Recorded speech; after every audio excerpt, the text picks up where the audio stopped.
Hi students, this is Miss E, and for this lecture what we want to talk about is putting our main points together.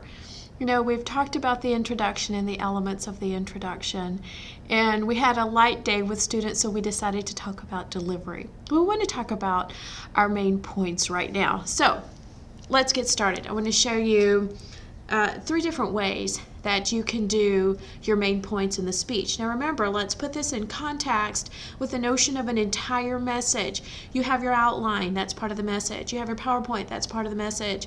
You have your verbal and your nonverbal, the way that it's delivered, what you say and how you say it, your speech portfolio as well. Okay, let's take a main point. So the first thing that you are going to do is to tell us, let's say that you have main point 1, okay? And in your first sentence here, you should give us some information about your main point. What is the, you have your thesis up here in the introduction. So the main point that you give us should connect, must connect to that thesis right there. Now, you have your main point here. You give us some basic information. Let's say that you are going to talk to us about the crossroads of traditional classroom lecture and using technology to teach people as well, that there's a crossroads of traditional and new ways of teaching. Okay? And so let's say in my main point, let's say that you're giving us information from the textbook. You'll have the information from the textbook, okay? And you have to have at least one main source for your speech. So you tell us that source, and then C, the next part of your main point, is to give us an example. And in an example, you're using supporting material. So when I tell you all those many examples about things that have happened to me in my life, when I'm trying to make a point about something, that's supporting material. That's an example. So you can use supporting material.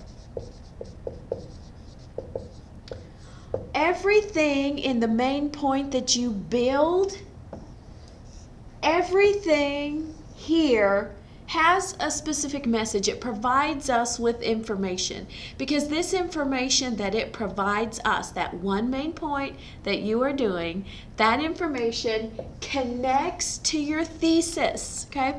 Use your thesis as the compass. I got a little off track. Let me get back to my thesis and get back to my north or south or east or west, whatever direction you want to go. Okay, and so this is when we're building a main point, it's not just saying, oh, this is my opinion about something, but it's saying, you know what, I read a book and got some information. Maybe I use a book as a source. Maybe I use a journal as a source. Maybe I use a newspaper as a source. Maybe I use an internet site as a source. Okay? I can use different sources. Now, the way that I've set the first example up is you give the information from the text, you provide the source, and you give an example or some supporting materials. However, that's not the only way that you can set it up.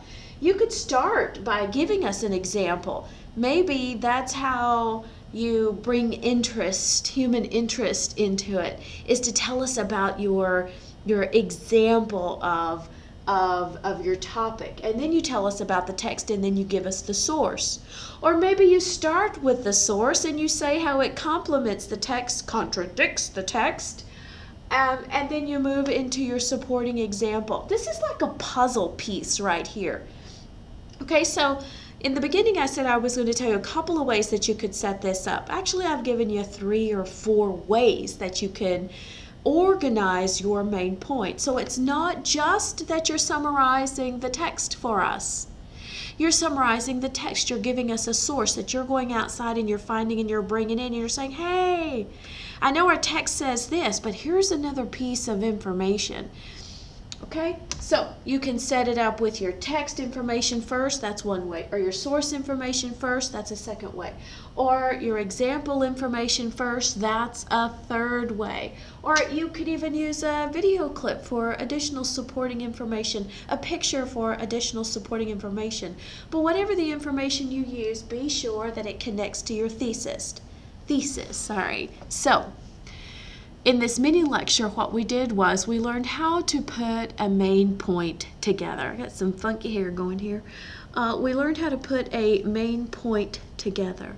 And in the main point, what you have to remember is, number one, the main point has to connect to your thesis. Number two, the information has to be organized in terms of, you have to tell us about your information. So if you're pulling information from the text, then it has to be the text. If then you have to provide a source for us, and then you have to put some supporting material in there.